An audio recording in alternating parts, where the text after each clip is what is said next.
there's something that you can do for your limbs that only rotate in one direction. So shoulders, for example, rotate in all kinds of direction, but for example, fingers only really rotate in one axis, you could say.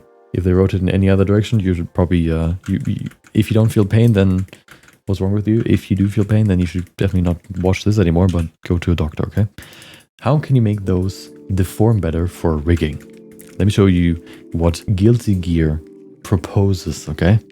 So here's the problem for those kind of like rotating limbs. As you can see, if you've ever seen a leg bend, of course, when you see that then in your 3D model with a normal kind of like edge loop right here, what happens is that the inner corner here gets like indented a bit, like the leg indents like this. This is kind of what it creates. It kind of indents the knee and it doesn't look realistic very.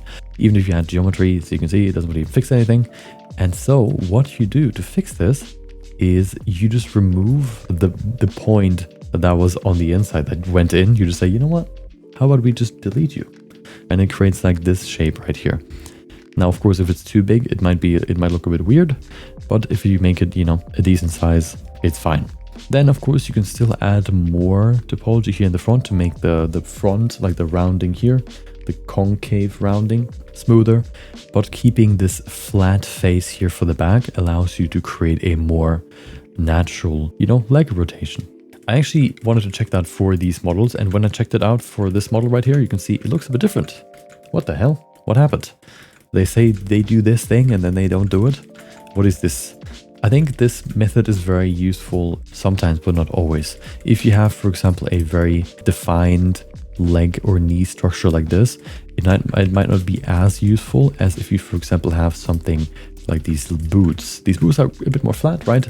And so for this one, they actually did this. Let me show you what it looks like. They used folds that you would see when you bend the knee to kind of encapsulate this free open space that then when you actually deform it, see how these two folds that would have been created anyway once you bend your leg encapsulate this face, and now there's no weird like indent. Of course, the more you bend, of course, the more the geometry goes inside each other anyway, but that's how you can actually apply this technique of just having one face for the inner knee part.